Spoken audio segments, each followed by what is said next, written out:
Hey, girl. Hey.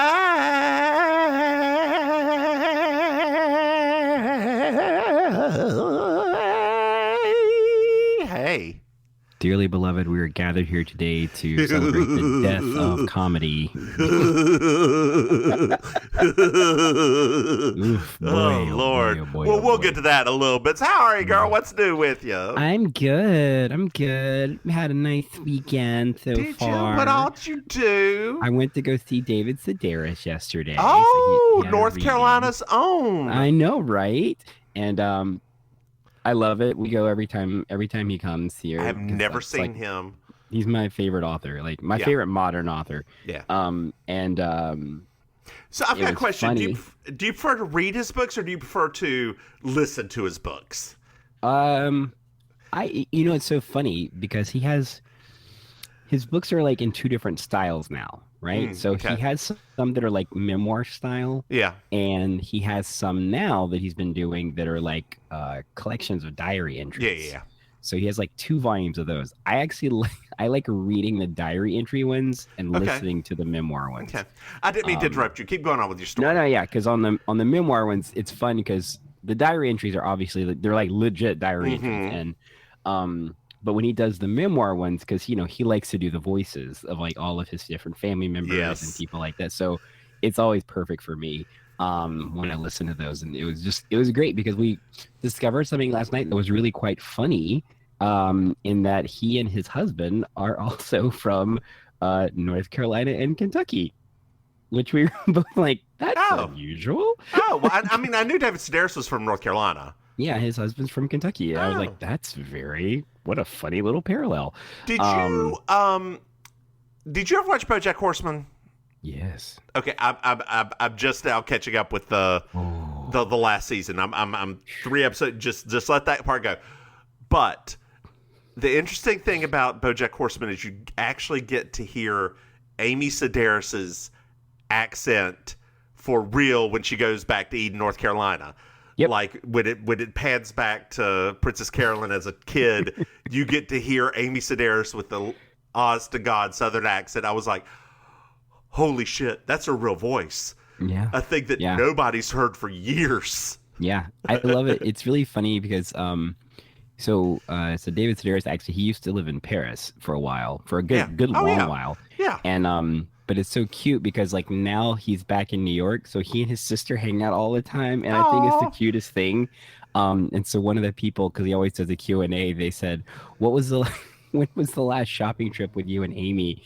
And he was like, oh, well, we took this. Oh, I can't remember the author's name. He's like, we took this author, blah, blah, blah. He's like, and he was really up for it, like he didn't care about the prices, he didn't care about anything.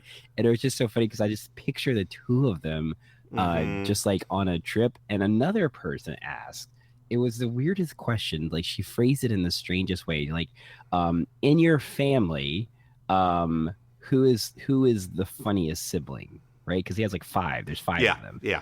And he was like, well, he was very diplomatic. He's like, well, we're all funny in different ways. And he like talks about his sister Gretchen and people like that. And like, and then the lady was like, I noticed you didn't mention yourself or Amy. And then he was like, well, he said, that's because Amy is like a 10 and the rest of us are like much lower than that. And then the lady was like, yeah, Amy's the funniest. And then he said, then why the fuck did you ask? So there was a store in Raleigh. It's not there anymore. It was like a weird craft store. And like in one of Amy Sedaris's craft things, she did like this macrame wall thing. Yes.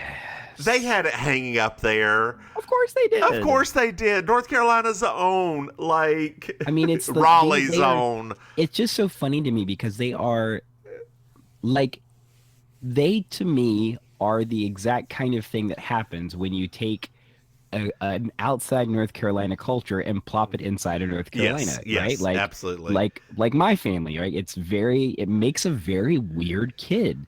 because there's just like this dichotomy that's like always pulling you in these two different directions. I'm not as much me, but a little bit me, because my grandmother is a huge influence on my life. So and she's super German, and I mean, think German. About that, right? Like, the first person, somebody like talks about German food, and I'm like, oh, I used to get great German food, and they look at me like, what are you talking about?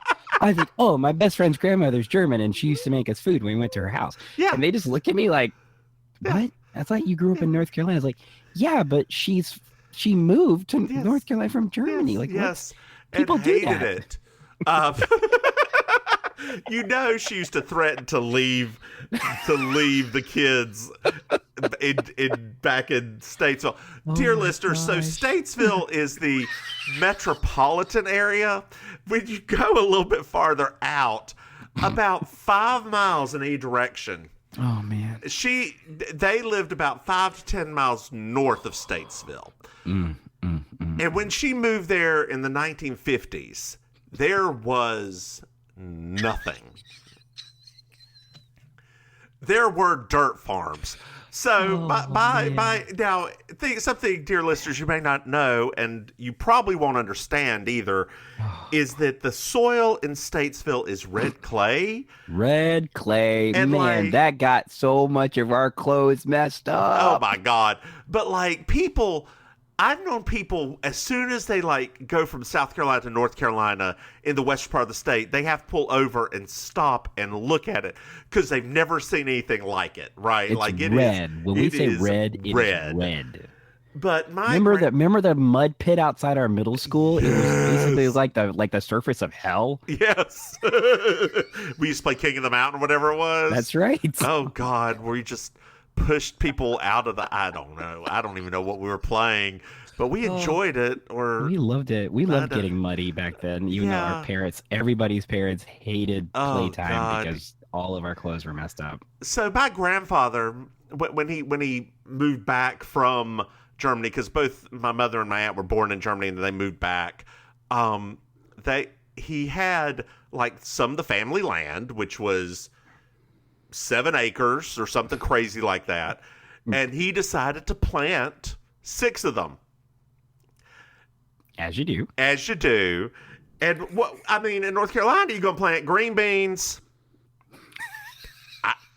corn, and not the good corn. It's like the horse corn. Oh, it's so bad. And that's really not some squash. You get zucchini. You get zucchini out the wazoo, right? Yes. And cucumbers. But first of all, my grandmother had never seen corn before that you eat. She was like, "Why am I eating this horse feed?" And then he bought snap peas, and she was sitting there, and he had to go to work, so she was snapping peas for days. And finally, she said, "If you ever plant this much again, I want to burn it down and leave." So he didn't. My grandfather was an incredibly tolerant, kind, sweet man. He was. He really. Oh, I was always intrigued by that. Obviously, because I didn't have grandparents. So your grandparents are basically the closest thing I had. Oh my God. And so it was always so funny to me because I was always confused by their relationship. I was like, I think they love each other. They did. Especially once they learned they could sleep in separate bedrooms because they didn't have to deal with the snoring. My aunt and uncle, they had that same thing because he was a truck driver and his sleep schedule was a bit weird and he snored. So when we would go to their house, I always thought it was a strange thing. The older I get, though, the more I'm like, okay, I get it. I think we were getting ready to have to do that here before I started using a CPAP. The CPAP, honey. The CPAP, girl, the CPAP. I'm trying to get my baby bear into a CPAP because they keep talking about the fact that they're, basically stopping breathing and things like that. And I'm like, can you please just go do that? So Lofta.com, not sponsored, they will do a home sleep study that, maybe I should reach out to them and see if they'll sponsor us. Yes. But it's what I did. It's a little thing you just wear on your wrist, put on your middle finger, and put a thing over your heart, and you sleep with it on one night, and it tells you if you need CPAP or not. Oh. Yeah, because you have to do a sleep study before you get one. I'm going to send this over to my baby bear. LOFTA. I found it. Yeah. So I'll be like, Auntie Maim recommended this thing. Yes, I did. And that's where I got my CPAP. And it works very well. Now it is a struggle bus finding a mask. It took me a while to find a mask that worked for me. Even in these times where masks are really available? Girl, I was mask for mask. Speaking of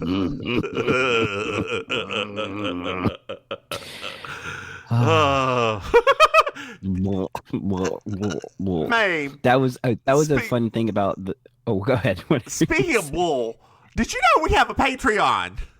I did not, but I heard a rumor that 2 people discovered that we had a Patreon. They did. We now have 2 patrons. I always want to call them Patreons, but it's patrons.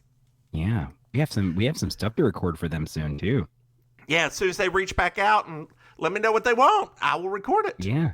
I've reached out to them, so they just need to reach back out to us. Dear listeners, you can find our Patreon at patreon.com, Mims and Maim. And, if you become a patron, we'll review one episode of a TV show that, your favorite episode ever. We'll watch it, and we'll record, we'll talk about it, as we do right here, right now. Mm-hmm. There's no place I'd rather be. No place I'd rather be. Oh my gosh! So this is not sidebar. It's still relevant. So as you know, our second podcast, which dear listeners, you might have not known, we have a second podcast. We've got a second podcast, Baking Sugar. That's the one. You Slay Me. You can find it online on Twitter at You Slay Me Pod. It's a Murder Shrimp podcast. Go on. So that's not my only mystery show that I watch. Mims knows I've been watching a lot of Columbo. So I love Columbo. However, one thing has started to happen. Because it's on Peacock, and I pay for limited commercials. I don't pay for no commercials. I pay for limited commercials. Well, I mean, whatever. I get enough services. I'm fine with that 2 minutes. Oh yeah, I also pay for the soccer too. So it's. Oh well, there you go. It's it comes together. You love your soccer. So I love the soccers. Part of the problem now is that there is a commercial, and I can't tell you what the product is for, honestly. But they use the "Don't Care Now, I Want It Now" from Willy Wonka.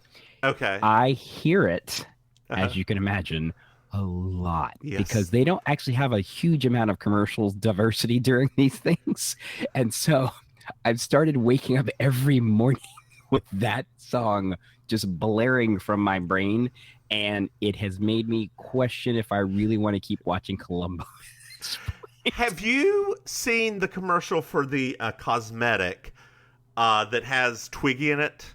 No. Charlotte something, and it's got a disco like a Charlotte Tilbury? Yes. Charlotte Tilbury, yes. I didn't know that there was a Twiggy commercial. Oh, there's a Twiggy commercial. Girl, you need to Google that as soon as we are done. You know how I am about Twiggy. And a boogie woogie. It's a Baccara, I think the name of the band is. It's a disco band. Yeah, it's. Oh no. Yeah, the Twiggy's just, and it goes back to young Twiggy and now Twiggy. Yeah. Did you do the de-aging process on her? No, girl. No. There ain't that much money. Thank God. Have you heard about that weird Celine Dion movie, right? Oh, where she's the 50-year-old woman all the way through? Yeah. No. Well, I mean, she is, but they de-age her. No, they didn't. I didn't think they de-aged her. No. Trust me, I did some research on this because somebody posted about going to see it in the theater, and I was like, "Oh, what is this? I didn't never heard of it." Right? He posted the poster of it, and I was like, "What is this?" And they were like, "It's basically an unauthorized biography of Celine Dion called Malene or Deline or something like that." But it's literally the same actress, and they use de-aging technology on her, and not that effectively. Yeah, I don't think it's like de-aging technology. I mean, I think they miniaturize her. No. They actually do. They de-age her. right? Just like they did that weird Al Pacino, Robert De Niro thing a few years ago. Yeah. And apparently, in at the Cannes Film Festival, it got like a 5-minute standing ovation. Oh, because it was so bad. But when it got released here, to review the thing I said, it got kind of mixed reviews. I was like, okay. Speaking of a movie, have you seen any movies in the theater recently? No. You need to go see Everything, Everywhere, All at Once. Oh, I know. I want to go see it. I saw that this weekend. I do. I want to go see it. And holy mother of God, you know I'm not a big film person. You're not? But Michelle Yeoh will always rock my world. I love that woman. And, like, I would go straight for that woman, but that's beside the point. That's beside the point. That's beside the point. We in Discovery, the first season of Discovery, Star Trek Discovery, she was in it. We called her Captain Gorgeous. Oh, gosh. What are you doing over there on the side? I don't feel like I have your full attention. No, you do have my attention. I was just looking the Celine Dion thing up, and just What's to make called? sure I did.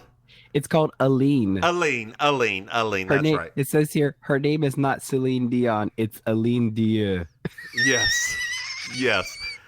And girl, speaking of Aline Dieu, do you want to get this episode? Yeah, let's do it with a. Oh no, not that one. It's this one. There we go. I want to know. Remember they said that she was gonna get a spin-off show, but I've not heard anything about the spin-off show lately. Oh, they lie about a lot of stuff. Well, Strange New Worlds is coming out soon. I know. I can't wait. I'm very excited about it. Yeah, I am too. But she's probably hard to work with. Not hard to work with, but she's got Crazy Rich Asians 2. She just had this. I haven't seen Crazy Rich Asians 1 yet. Is it good? It's pretty good. Like it's fun. Okay. It's fun, and it's got the woman from Fresh Off the Boat in it, who I like. Oh, I love her. And did you see the stripper movie with J-Lo that J-Lo should have gotten an Oscar for? Should have, for real? Are you being for real? Like hands down. What? Yeah. What is it called? Hustlers. It's so good. Really? She should have gotten an Oscar. Yes. Oh. Yes. I mean, yes. Maybe go now, watch it. Maybe now that she and maybe now that what is it? Her and Ben Affleck's are back together, or Batfleck, or whatever you call it, Jackleck. Maybe now that they're back together, you call it Geely. Maybe they'll do like a Geely 2 that'll be like a redemption, and it'll be so good. Like Ben Affleck will write it, and like Geely 2, the redemption. Like I just think. I mean, now could that be a really cool story though if you think about it? Like that like Ben takes the storyline, because I mean we clearly know at this point now the guy can write really well movies, and like he just does it himself and makes it amazing. I think it would be better than this episode. This is season 2, episode 22, Reservations for 8. I'm Julia Sugarbakers. I'm Julia Sugarbakers. I'm Julia Sugarbakers. I'm Julia Sugarbakers. And that's Marjorie. Just so you will know, and your children will someday know, is the night the lights went out in Georgia. The lights went out. The lights went out. The lights went out. The lights went out. And that is the night the lights went out in Georgia. I'm sorry, I didn't know. Well, now you do. Oh, what a weird episode. Well, this is the last episode of the season, y'all. Is it? Yes. I thought there was more than no. Season 1, season season 2, season 3 all have 22 episodes. Season 4 has 28 episodes. Then goes back down to 23 episodes. Oh. Yeah. Okay. That's why I was like, you kept saying that the other day, and I was like, but I thought all these have like 23 No, episodes. 22. Thank God. But also, this was the finale episode of the season? Yes. They'd already been picked up and they're just throwing shit at it. Anyway, we're at Sugarbakers. And Anthony is loading up Suzanne's Louis Vuitton luggage. Yeah. He does not realize it's Louis Vuitton. Which I don't know how you could not. It's always plastered all over the luggage. Yeah, and he says, well, I'll just hand it off to a bunch of young black porters to run alongside the truck. Which I think at some point Suzanne would have been like, okay. Well, we found the joke of the episode right there. So let's keep going. That was it. Now, I mean, obviously for us, this episode has significance since they're going skiing in the North Carolina mountains. Yes. Yes, we haven't gotten to that point yet, but yes. Oh, yes. Whatever. This is a very linear episode, so I don't trust me. Jumping around is not going to do much for this. True. Reese walks in and sees all these little cosmetic bags and says, "Nobody's that ugly." Ha ha ha! Women. Ha ha ha ha ha ha ha! Women. I will say, this episode. Okay. This is the episode for likability for Hal Holbrook and maybe Hal Holbrook's entire career, because he is not a good person the whole time. No. He is not a good person, and the ending does not make up for it.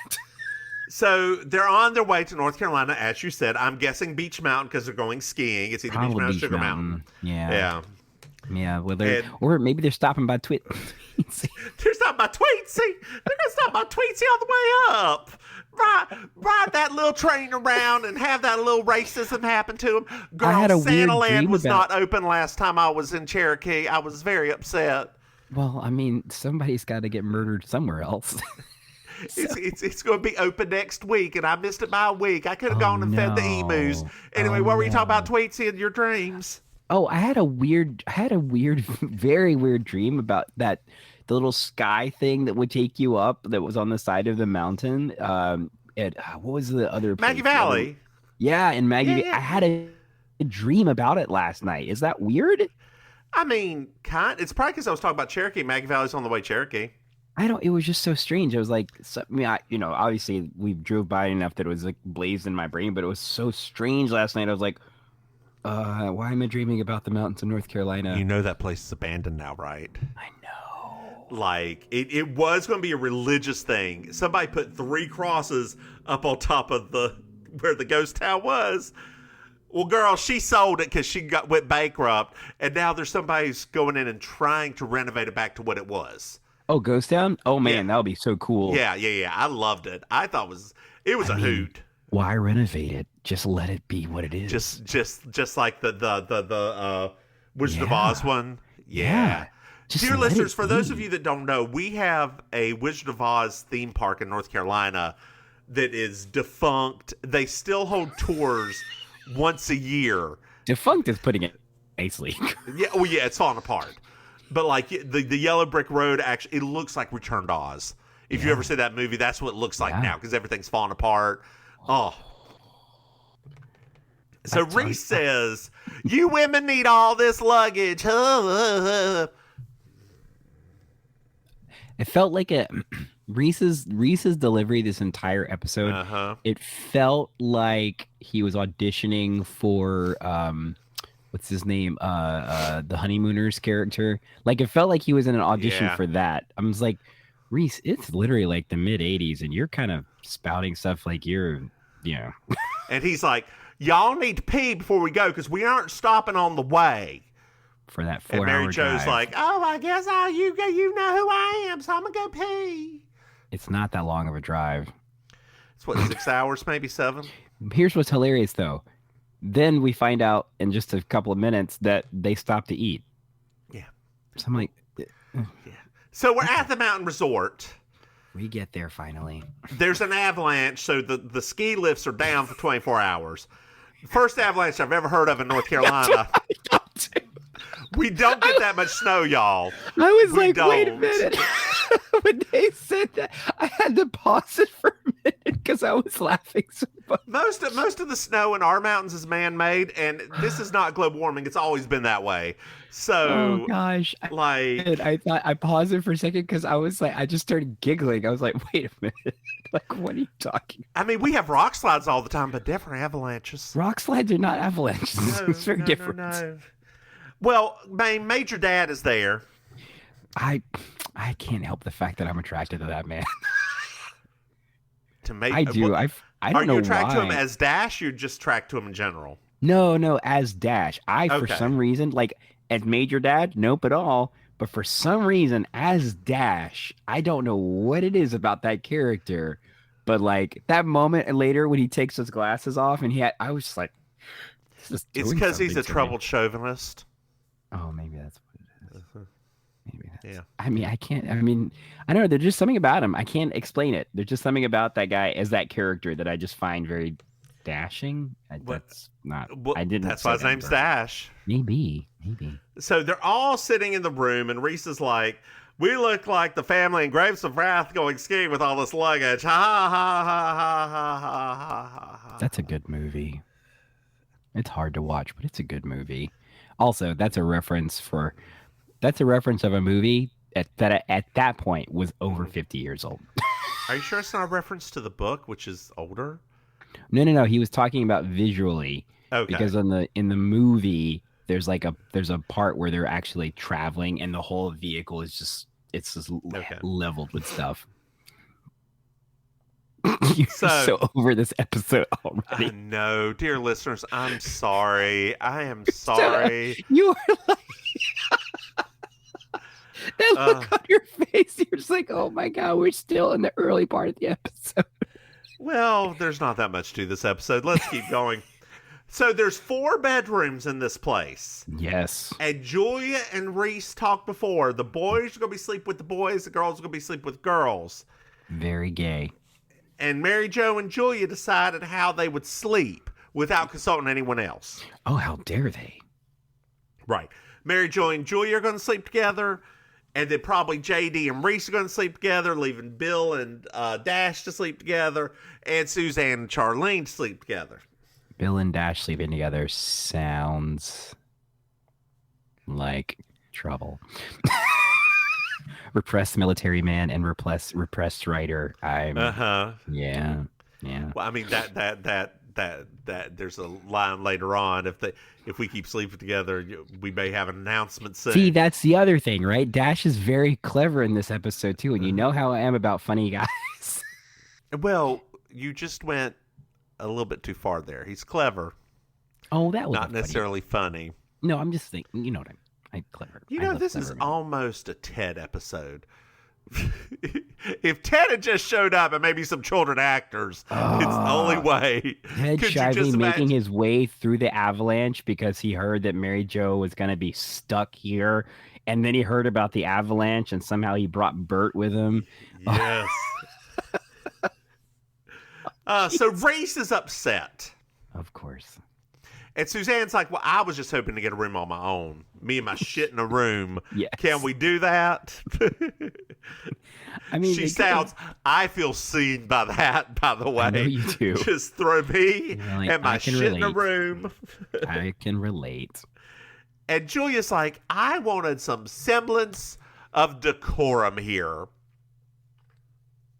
Meaning no hanky-panky.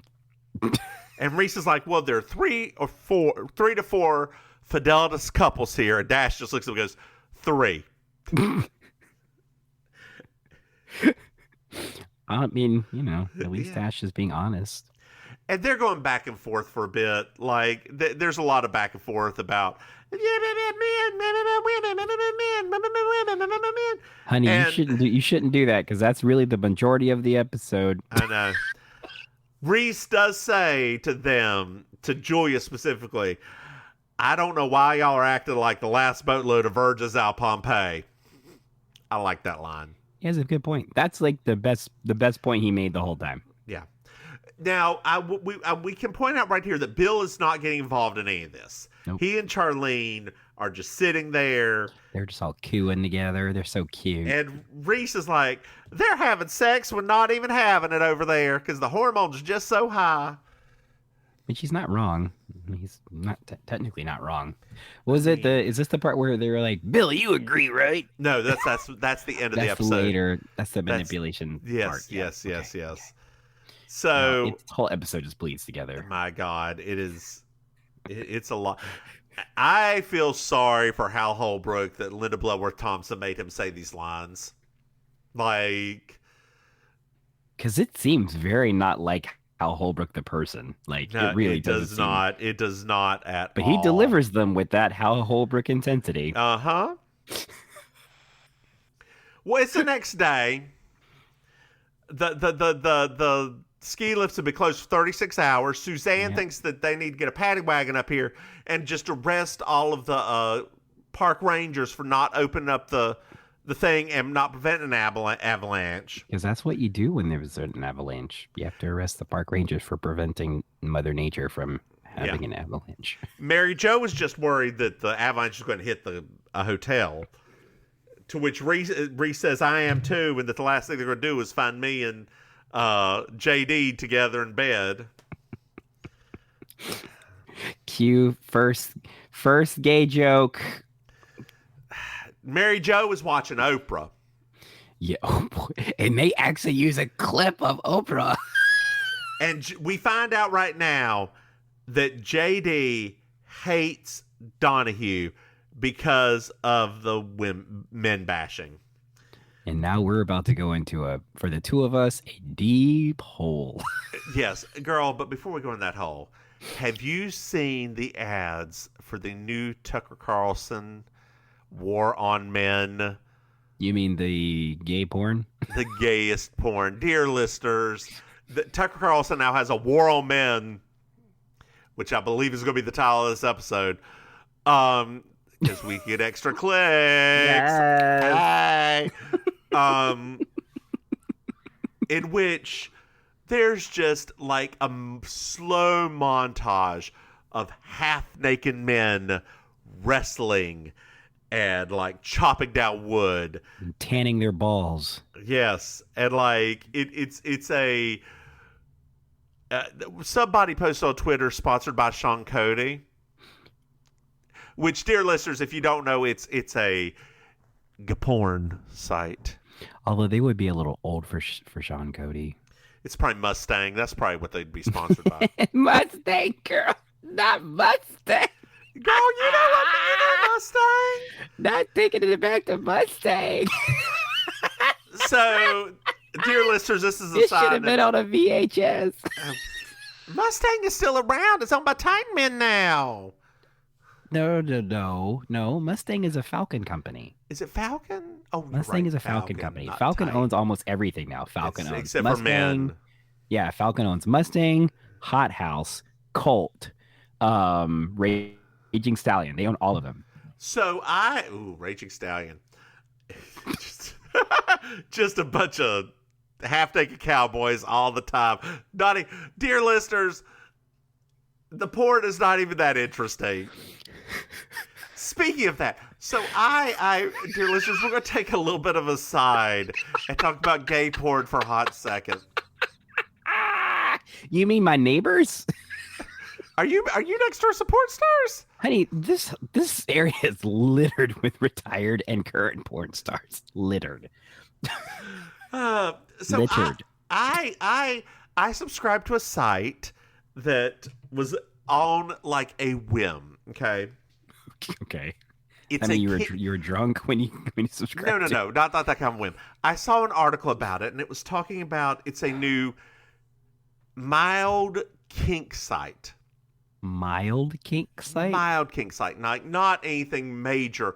They were like focusing on people who are interested in new things, but nothing too crazy. Extreme. Yes. Because we don't need to see fisting all the time. So, anyway. Keep that thought for after what you say. Okay. So I subscribed because it's like $5 a month just to see what it was like. Girl, it is the lightest kink. The kink is sneakers and high socks. That's it. There's nobody's even licking a foot or anything. It is just sneakers. Oh, and jock straps, because you can't show the penises. You can't do that. So yeah, you have to. Oh my god. Yeah. I was like, well, this is boring. So speaking of fisting, I just recently. So my baby bear that I was talking about earlier today. So I met his roommate for the first time when I went to go take him his outfit that I made him for his show. Okay. And apparently, I didn't know this, right? It hadn't, you know me, I'm out of the loop. Very prominent porn star in that niche. Like one of the top in the world. And I was just like, oh, I know, we'll bottom in the world. You know, but it was so funny because just a delightful fellow that I like, just super sweet. But yeah, it was very funny because my baby bear, he talks about him in his stand-up routine. Okay. Right? Because he talks about the fact that they have a bidet, and when he uses the bidet, they have to clean the bathroom because it shoots through him like a fountain. Yeah, of course. Good joke, right? Yeah. But when I went to go take the outfit, I was like sitting there and he said something. I was like, oh my God, what do you do for a living? I had forgotten already about the joke because, you know, jokes are exaggerations. Yeah. Was not an exaggeration. so there was an awkward little pause there where I was just like, oh my God, wait. So this was real. Everything you said was real. And they're like, well, not the bathroom part. I was like, oh my God. So, but it was amazing because, like I said, delightful. You know, like when your friends or your kids are living with really cool people, it makes you just happy. So I walked away with the biggest smile because the guy was just the nicest person, but it was so funny. Do they have 2 cans of Crisco, one for cooking and one for... Girl, I was not there long enough to ask all those questions now. You should have. Inquiring swines want to know.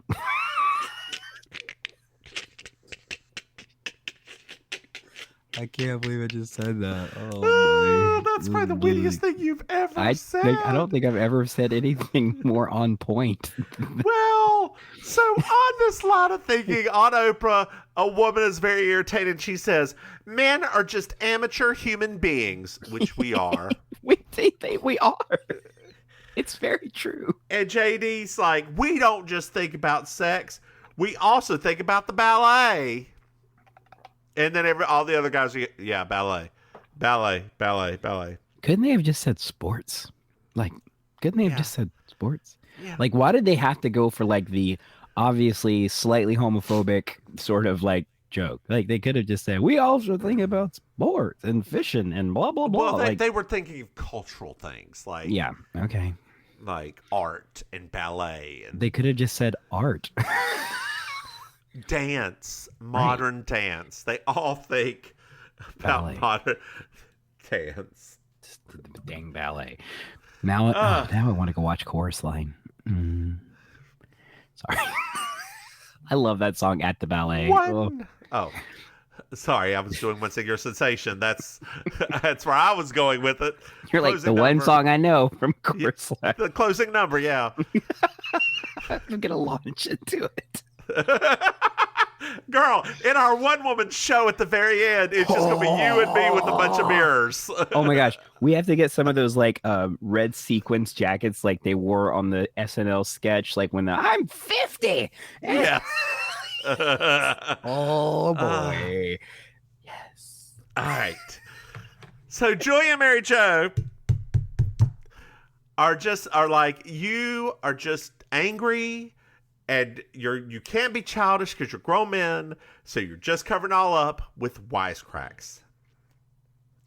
And then Dash goes into a tirade of how women don't like their men weak because you can't cry in front of a woman because then you aren't strong enough unless you have somebody die on you.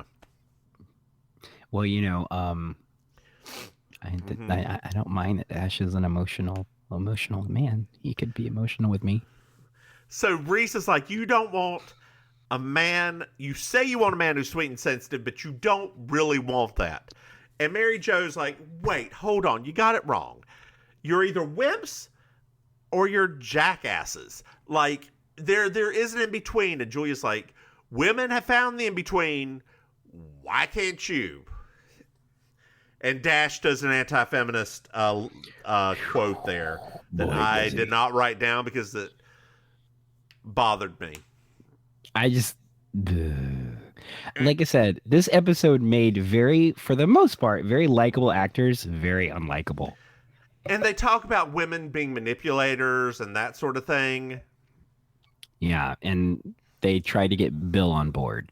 And Bill's like, yes, I agree with him. Then Charlene says, well, I've meant every little thing I said. When I said you're the most handsome man and the sweetest man I ever met, I meant all those words. And then Bill's like, never mind.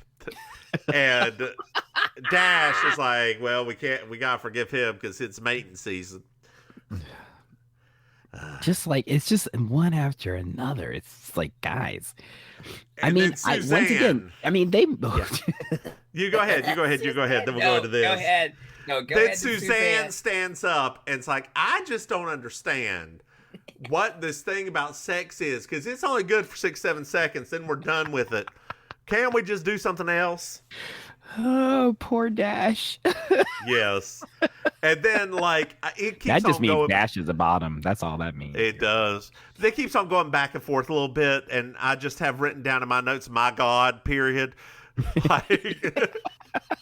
Dear listeners, this episode was so strenuous that my husband, who watches all of these episodes with me, had to stop at the first Hal Holbrook tirade and said, I cannot believe that they wrote this for this man. I cannot watch any of this. I love Hal Holbrook so much. And this is so bad. I felt the same way because, like I said, this is like these men, for the most part, right? I know that Bill wasn't as known as the other three, but these men were at that time very likable actors. They were considered they weren't like Burt Reynolds, right? They were considered likable kind of guys. So having all three of them really do this it's a stretch.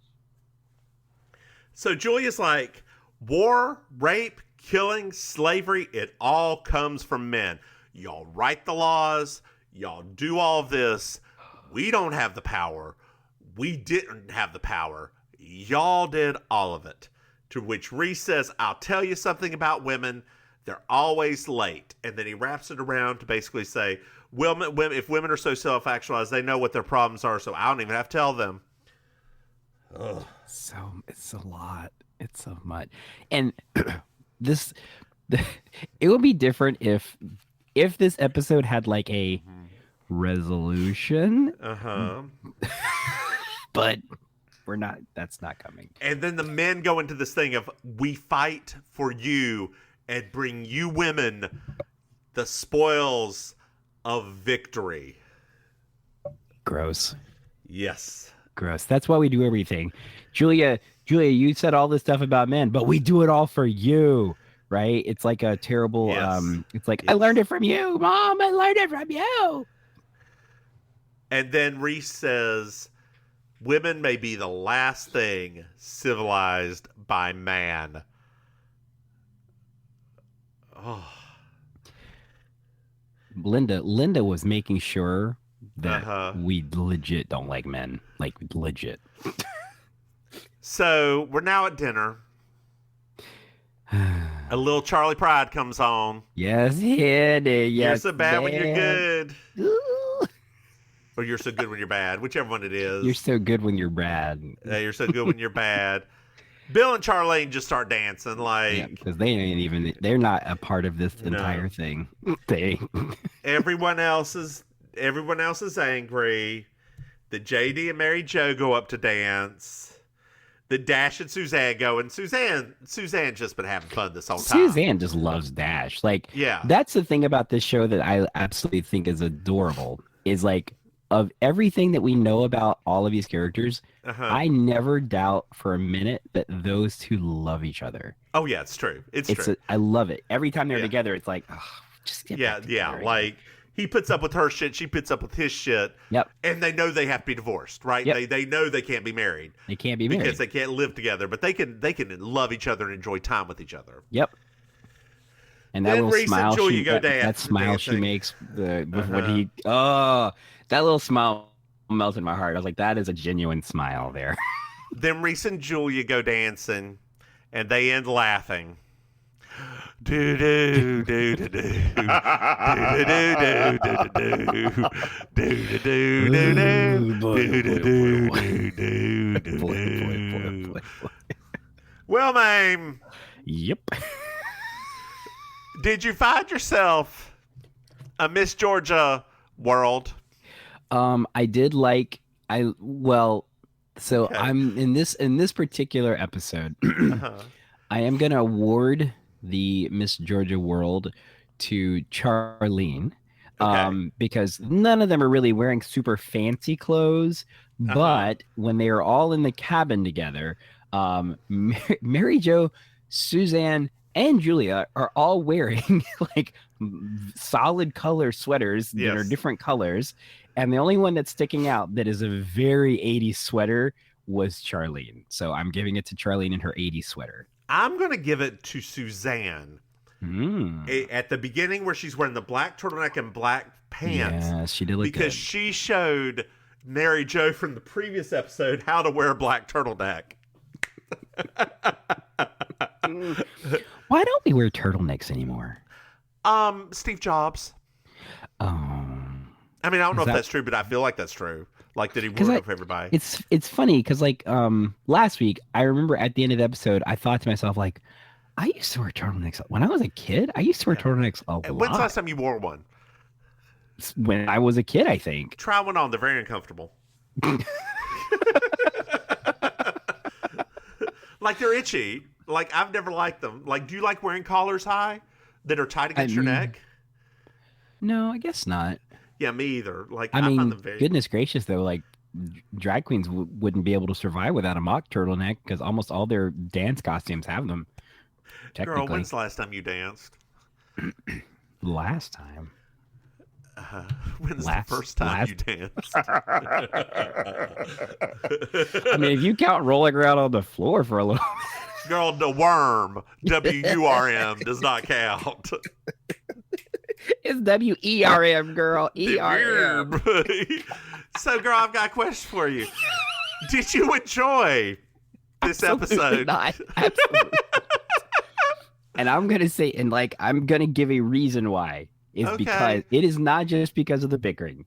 It is because Linda Bloodworth Thompson made these characters unlikable, and that's very upsetting because it just felt like character assassination. After the last episode where JD was such a nice, kind person, he turns into Ted. Yes. And like, I mean, he was so sweet on that phone on the last episode. And then the next week, it doesn't fit who they are. No, like it really was. I was like, it was just like she just really wanted to do this episode, and the actors aren't going to tell her no, so they all just commit to it. Contractually obligated to do the right. episode. So they just all commit to it, and it was just like the Miles episode on Golden Palace, right? It was just like so out of the blue. Yep. That I was like, I don't even get it. Like, what's the purpose of all of this? I don't know. I don't get it. It was upsetting. I mean, I genuinely was like, at first, because I kind of remember this episode from growing up, and like when it first got started, I was like, oh yeah, this is the one where they all fight a lot. But then as it kept going, maybe because I'm older now, it's just like, good Lord, like where are these characters coming from? So somebody online posted the very end dance is one of their favorite comedic moments between Julia and Reese. I'm like, oh. So in watching this, I was hoping that something was going to happen, but like imagine. I mean, like imagine. Like let's take people's love of this show completely off the table, right? Imagine if you just spent an entire long period of time, because this tracked for a long period of time, fighting tooth and nail about defending your gender on either side of the gender spectrum. Yep. And then you think one of the funniest moments ever is when you just pretend like that didn't happen and just try to make it work. That's all I got. I'm like, okay, great. They're trying to make it work. You're absolutely right. You were like, this isn't funny. Right. If you've been through a relationship and you've had these types of fights, this isn't funny. It's literally like this episode could have ended with season 3 starting and all of those relationships being over. Why is this an ending episode? Like, why is this the end of a season? This felt like relationships were ending. This has to be a throwaway episode. It has to be. But they placed it in the wrong place. Like, even if they had like moved it up a couple of spots, right? Like that ending last week where Maryjo almost goes back to X would have been an amazing season finale. You know, I like agree. a test of your loyalty, a test of your love. That would have been perfect. This, nay, fluffy, nay. No. My God. Ugh. Well, girl, why don't you tell our dear listeners? We managed to drag this thing on out for nearly an hour, and I am very proud of us. I am too, girl. Well, we talked about a lot of stuff, though. We covered some things. We did some porn stuff. Why don't you tell our dear listeners where they can find you not being fisted? Oh, good Lord. Okay. Dear listeners, do not Google what being fisted is. Please don't. This is just an inside gay thing. If you do not know, don't ask. Yeah, it's an inside gay thing. Real inside. Oh my gosh. So, jeez. So I will say this. You could find me. Okay, please say it. Your Auntie Maim. Your favorite relation. Sometimes your favorite relation. Maybe not today. Some of our Designing Women fans, they might not love our take on this. But you can find me on the Instagram and the Facebooks at auntie.maim. That's MAIM. You can find me on Twitter at Maim Ministry. You can find me in real life hosting a couple of shows down here in South Florida. So I host Laughs at Lit, which is a stand-up comedy show in Fort Lauderdale at a bar called Lit. And I host Amazing Colossal Karaoke, which is a karaoke/cabaret show hybrid at Kill Your Idol on Miami Beach. And every other weekend, I'm doing improv comedy at the Villain Theater in Miami. So that's my jig. I don't know what that meant. How about you? Your jig is up. How about you? I am the divine Missmims. Missmims.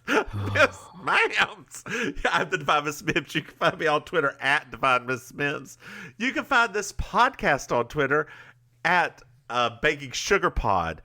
Maim, you can find our Patreon at patreon.com/MimsMaim if you want to throw us some money. Maim, if you want to find our other podcast, we have a Murder, She Wrote podcast called You Slay Me. You can find it on Twitter at You Slay Me Pod. You Slay Me Pod. And dear listeners, if you want to see our yet to be made one-woman show in Cherokee, North Carolina at the casino. Two-woman show. Two-woman show. We're gonna be like Muppets. We're gonna just get on top. We'll take turns. Special guest star, Madam. Anyway, if you want to see our two queen show, I shouldn't say woman, two queen show. Let the Cherokee Casino know that you want us to be there. Or Just call them up. Hey, here's Cherokee. We want to see the queens, Mims and May. When are they going to be there? Or, you can even call the Two Kings Casino in Catawba. I've never been there, but hell, if they'll have us once they actually build something there, we'll go. Right now, they just have a room of slot machines. We could just dance through that. I will be happy to perform for slots. I think that's enough. Say goodnight, Maim. Night, Maim. Bye, y'all.